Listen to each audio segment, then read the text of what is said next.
नफरत न करके दिल से साथ निभाई। तो कैसे हो मेरे डिप्लोमा वाले भाइयों। तो आज की क्लास होने वाली है यूनिट फर्स्ट यानी कि ट्रिग्नोमेट्री। और आज हम इस वीडियो में पढ़ेंगे ट्रिग्नोमेट्री का पूरा कॉन्सेप्ट एंड उससे रिलेटेड कुछ फॉर्मूले एंड उससे रिलेटेड कुछ क्वेश्चन भी सॉल्व करने वाले हैं। तो वीडियो को फुल देखिए तभी आपका बेड़ा पार हो जाएगा। ठीक है। और हम जैसे कि आपको पता होगा कि हम यूनिट फर्स्ट जो है आपको फ्री में प्रोवाइड कराने वाले हैं और बाकी सारी वीडियो आप लोगों को मेंबरशिप ज्वाइन करने पर मिल जाएगी। यानी कि बाकी सारी यूनिट आप मेंबरशिप ज्वाइन करो जल्दी तब ओपन हो जाएंगी। तो चलिए इस वीडियो को शुरू कर लेते हैं। ठीक है। तो पहले हम पढ़ेंगे ट्रिग्नोमेट्री का कॉन्सेप्ट। यानी कि जब आपके घर में कोई मेहमान आता है तो आपको उसके बारे में सारी इंफॉर्मेशन होती है तभी तो अंदर घुसने देते हो। तो ट्रिग्नोमेट्री की भी तो इंफॉर्मेशन चाहिए आपको तभी तो आप दिमाग में घुसने दोगे। तो चलो चालू करते हैं। तो ट्रिग्नोमेट्री जो है हमारी बेस्ड है राइट एंगल ट्राइंगल पे। ठीक है। ट्रिग्नोमेट्री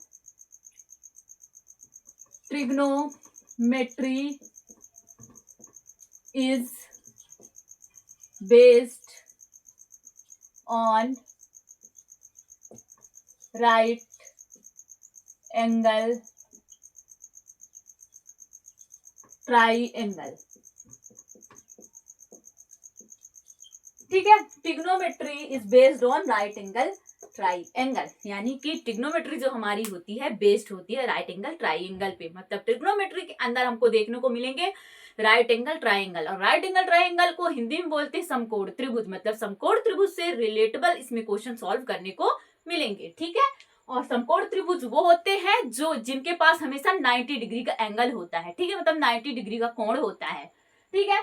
तो trigonometry is based on right angle triangle and right angle triangle वो होते हैं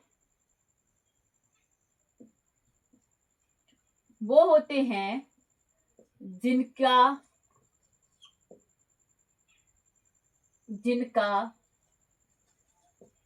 कोण यानी कि एंगल 90 डिग्री होता है। ठीक है। यहां तक समझ में आया। वो राइट एंगल ट्राइंगल वो होते हैं जिनका कोण 90 डिग्री होता है। ठीक है। यहां तक आशा करती हूँ इतना आपने घुसा लिया होगा अब तक। ठीक है। नहीं भी घुसा लिया होगा तो ट्राई करिएगा। तो चलिए अब हम देख लेते हैं कि ट्रिग्नोमेट्री में हमको 2-3 चीजें बिल्कुल अंदर घुसा लेनी है। मतलब उनके बिना ट्रिग्नोमेट्री कुछ नहीं है और उसके बिना ट्रिग्नोमेट्री भी कुछ भी नहीं है। मतलब कि मेरी बातों में आप लोगों को लॉजिक नहीं लगा होगा लेकिन अभी हम लॉजिक नहीं बात करेंगे। अब सिर्फ मैजिक देखेंगे। ठीक है। क्योंकि कुछ चीजों में लॉजिक नहीं मैजिक होता है। ठीक है। यानी कि sine theta cos theta tan theta ये क्या है फादर्स ऑफ ट्रिग्नोमेट्री। यानी कि इनसे रिलेटेबल ही हम आप लोगों के फॉर्मूले होने वाले हैं ट्रिग्नोमेट्री के अंदर। ठीक है। तो आप लोगों को जल्दी जल्दी इनको घुसाना पड़ेगा sine theta cos theta tan theta. ठीक है। फिर इनके रिलेटिव भी हम लोग इसमें फाइंड करेंगे। ठीक है। इससे रिलेटेड मतलब क्वेश्चन। ठीक है। तो ट्रिग्नोमेट्री में हमको पीजीटी का यूज करना पड़ता है। ये पीजीटी क्या होता है पाइथागोरस थ्योरम। ठीक है। उसके बारे में हम आगे बात करते हैं। पहले हम आपको डायग्राम पुट करके आपको बताएंगे कि वो क्या कहते हैं हाइपोथेनस किसको कहते हैं परपेंडिकुलर किसको कहते हैं एंड बेस किसे कहते हैं। ठीक है। यानी कि समकोण त्रिभुज का डायग्राम के माध्यम से हम समझेंगे। ठीक है। तो हम बना लेते हैं। ऐसा कुछ हमारा दिखता है समकोण त्रिभुज। ठीक है। और यहाँ पे हमको 90 डिग्री का एंगल देखने को मिलता है और यहाँ पे थीटा। ठीक है। अभी हमने बोला कि हमेशा राइट एंगल ट्राइंगल को क्या कंक्लूड किए रहते हैं 90 डिग्री एंगल्स। ठीक है। मतलब 90 डिग्री एंगल इनके अंदर रहता है। ठीक है। तो हम क्या बोलते हैं इसको बोलते हैं बेस। क्या बोलते हैं बेस। इसको बोलते हैं हाइपोथेनियस।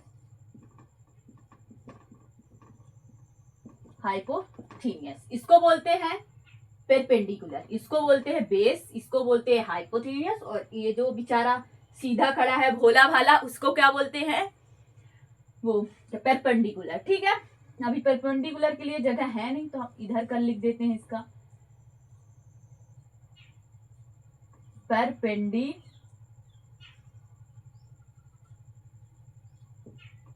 राइटिंग को गाइस इग्नोर करना, ठीक है, लेकिन क्वेश्चन इग्नोर मत करना, राइटिंग को थोड़ा इग्नोर करना। परपेंडी, ठीक है, परपेंडिकुलर इसको बोलते हैं परपेंडिकुलर। और हिंदी में क्या बोलते हैं, इसको बोलते हैं आधार।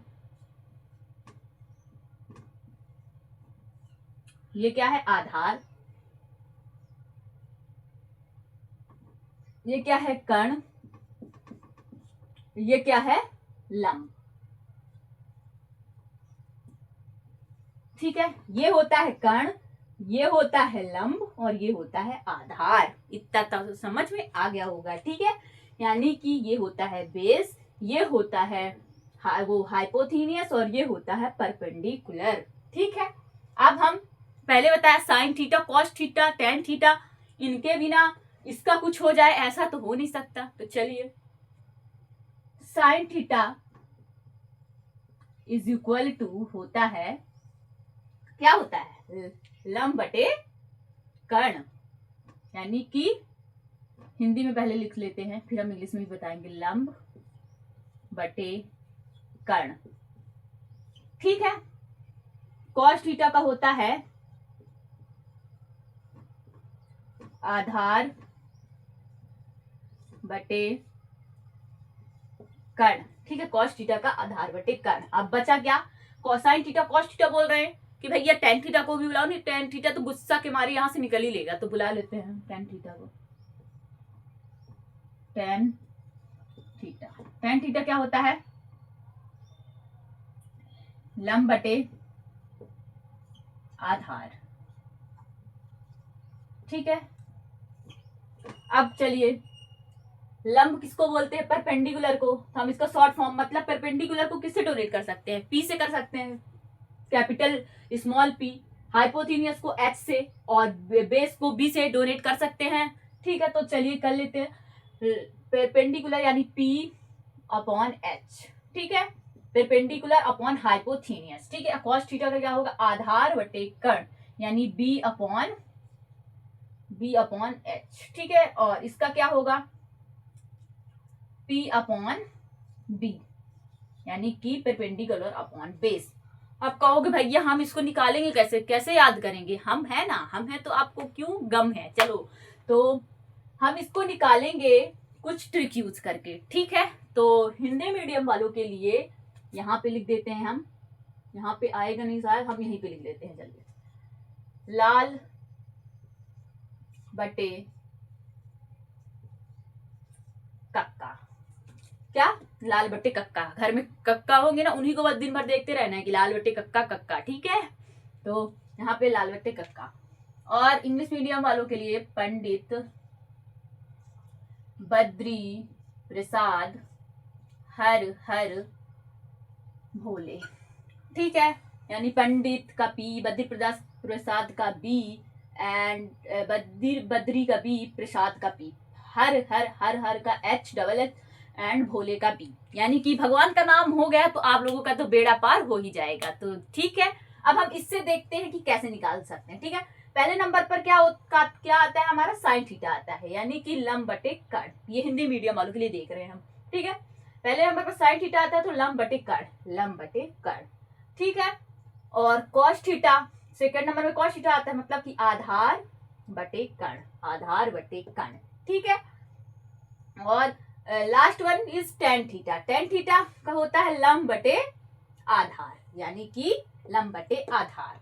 अब हम निकालेंगे पंडित बद्री प्रसाद से, यानी इंग्लिश मीडियम वालों के लिए। तो चलिए, यानी कि वो साइन थीटा पहले आता है तो पी अपॉन एच। ठीक है, कॉस थीटा पहले फिर सेकेंड नंबर पे आता है B upon H and tan theta आता है, tan theta last one is तो पी अपॉन बी। तो इससे आप लोग ये याद कर लेना, ये याद करोगे तभी ये निकाल पाओगे, क्योंकि इतना सब तो आप लोगों को याद करने से रहा, लेकिन प्रैक्टिस करते करते ये भी याद हो जाएगा, इसको फिर कोई जरूरत नहीं। लेकिन अभी स्टार्टिंग में आपको इससे कंक्लूड करना पड़ेगा इसको। ठीक है, तो चलिए, अब इतना तो पता हो गया। ठीक है, यहाँ तक समझ में आ गया होगा। चलिए अब हम इससे रिलेटेबल क्वेश्चन सॉल्व करने वाले हैं, तो मिलते हैं नेक्स्ट पेज पे इसको साफ सुथरा करके। ठीक है, तो तब तक के लिए आप लोग इसको घुसा लीजिए, ठीक है, क्योंकि इसका यूज होने वाला है आगे।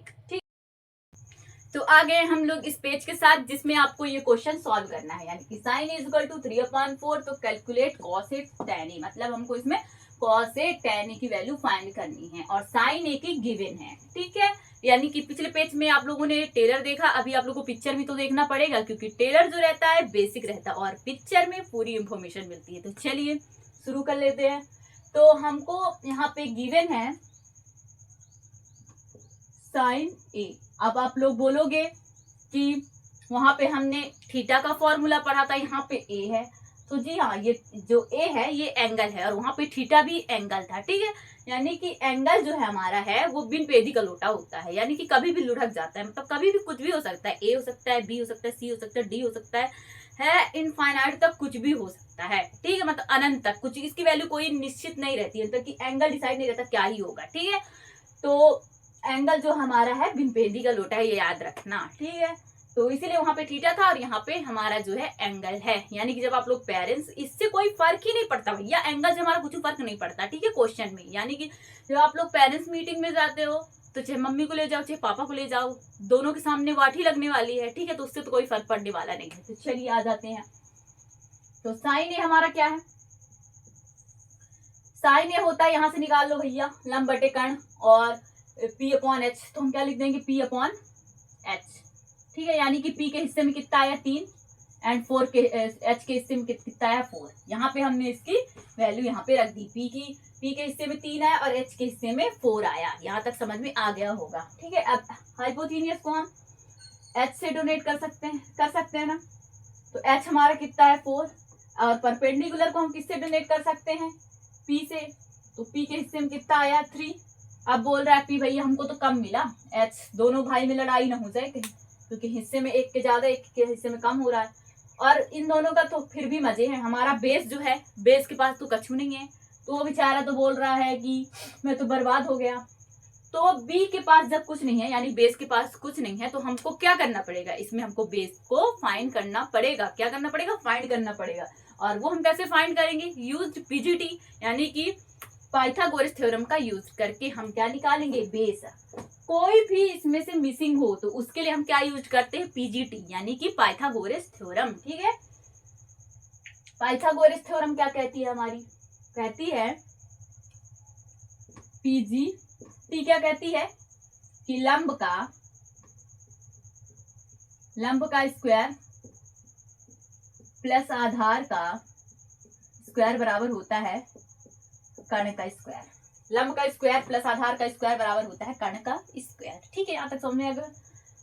लंब यानी P का स्क्वायर प्लस B का स्क्वायर बराबर H का स्क्वायर, ये कहती है हमारी पीजीटी। ठीक है, अब वैल्यू रख देंगे, P की जितनी है B की जितनी है। B, अरे सैट यार, B के पास तो कछु नहीं है, B तो बेचारा रो रहा है, लेकिन टेंशन नहीं लो भी, अभी आपको मिलने वाली है इन लोगों से बड़ी वैल्यू, आपका ऑरा जमने वाला है, यानी कि रोला होगा आपका। ठीक है, चलो देखते हैं P की वैल्यू कितनी है, 3 है, 3 का स्क्वायर, B के पास कछु नहीं है, रोते हुए खड़ा हो जा भाई तू। H की वैल्यू कितनी है, 4 है, 4 रख देंगे हम। ठीक है, अब 3 का वर्ग हमको पता है 9 होता है, मतलब 3 का स्क्वायर 9, 3 का स्क्वायर 9। ठीक है, B कुछ नहीं है, B बेचारा शांति से खड़े रहे। 4 का स्क्वायर 16, यानी 4 का वर्ग 16 होता है। ठीक है, अब बताओ आप लोग ही, एक गरीब है, एक अमीर है और एक निकम्मा, मतलब अति गरीब है, उसको कोई नहीं लेगा अपने साथ। ठीक है, इससे अच्छा तो गरीब वाले को ले लो, अति गरीब को लेने से अच्छा गरीब वाले को ले लो। ये बेचारा अति गरीब, ये गरीब और ये अमीर। अब अमीर बोल रहा है हमारे भंडारे में सिर्फ गरीब ही आएगा, अति गरीब तो नहीं आएगा, नहीं तो हमारा ऑरा खराब होगा। तो चलिए 9 को हम इधर भेज देंगे, B को ऐसे ही रहने दो। और हाँ, इतना याद रखना, यहाँ पे कोई भी संख्या प्लस में होती है तो बराबर के इधर आने पर वो माइनस में हो जाती है, अगर माइनस में होती है तो इधर आने से, मतलब बराबर के इस पार आने से वो प्लस में हो जाती है। ठीक है, तो हमारा इधर 9 आएगा तो 16 से माइनस हो जाएगा, ठीक है, तो 16 में से 9 गए, 7 होता है। ठीक है, अब इसका स्क्वायर हटाएंगे तो यहाँ अंडर रूट आ जाएगा, क्योंकि 7 जो है ऑड नंबर है, और ऑड नंबर ये खुद से ही कटता है, ये किसी का ना वर्ग है ना किसी, इसकी साले की किसी से नहीं बनती है, तो इसको कोई पूछता ही नहीं है। ठीक है, तो इसको अंडर रूट में ही रहने दो। ठीक है, तो b इक्वल टू हमको अंडर रूट निकल आया। ये आपने 8वीं कक्षा में पढ़ा होगा, वर्ग मूल घन मूल मतलब स्क्वायर रूट एंड क्यूब्ड। ठीक है, तो चलिए यहाँ से इतना तो पता चल गया। अब हम क्या निकालेंगे, और यहाँ पे अगर किसी का स्क्वायर होता, जैसे कि यहाँ पे 16 होता, तो वो अंडर रूट में नहीं आता, वो क्या आता, 16 हमको पता है, मतलब मान लो यहाँ पे अंडर रूट में ही आता ऐसे 16, मगर हमको पता है कि 16 4 का वर्ग है, मतलब स्क्वायर है, तो ये ऐसे आ जाता। ठीक है, लेकिन 7 तो हमको स्क्वायर लग नहीं रहा किसी का ना, क्यूब लग रहा, तो इसीलिए बेचारा उसी तरह है। अब हमको b की वैल्यू मिल गई, तो हम यहाँ पे क्या लिख देंगे, अंडर रूट 7, मतलब b को। अब b बोल रहा भैया बल्ले बल्ले, हमको तो आप लोगों से बड़ी वैल्यू मिल गई। ठीक है, तो चलिए अब हमको फाइंड क्या करना है, cos a tan a। चलिए cos a क्या होता है, सेकेंड नंबर होता है, मतलब b/h। b हमारा क्या है, अंडर रूट 7 है, और h हमारा क्या है, 4 है। ठीक है, तो मतलब cos a की वैल्यू हमको क्या मिलाई, अंडर रूट 7/4 मिलाई। यहाँ तक समझ में आ गया होगा। हम कुछ नहीं करे, हमने पीजीटी लगाया, फिर बेस निकाला, फिर हमको इसका यूज करके इसका हम वैल्यू निकाल लेंगे। अब हमको क्या निकालना है, tan a होता है थर्ड नंबर, यानी कि p/b। ठीक है, p हमारा कितना है, 3 है, b हमारा कितना है, अंडर रूट 7 है, यानी कि tan a की वैल्यू मिल गई हमको 3/√7। तो आप लोग एक बार ध्यान से देख लो, एक बार मैं खुद रिकॉल कर देती हूँ। हमने यहाँ पे साइन ए का इससे वैल्यू निकाला, ठीक है, फिर हमारे पास बेस नहीं था तो पीजीटी लगाया, फिर बेस निकाला, फिर यहाँ पे cos a tan a की वैल्यू फाइंड की। ठीक है, तो आई होप सो आप लोग को ये वीडियो अच्छी लगी हो, और जो भी डाउट हो प्लीज भाई प्लीज कमेंट करिए। ठीक है, इससे हमको पता चलेगा और हम और बेटर इम्प्रूवमेंट करेंगे। ठीक है, तो आप लोगों को समझ में आ गया होगा, तो comment down please and subscribe like. ठीक है, और मेंबरशिप के लिए प्लीज हमारे चैनल का मेंबरशिप लीजिए, तभी आपका बेड़ा गर्ग सॉरी बेड़ा पार होगा। ठीक है, तो चलिए गुड बाय, तब तक के लिए टाटा।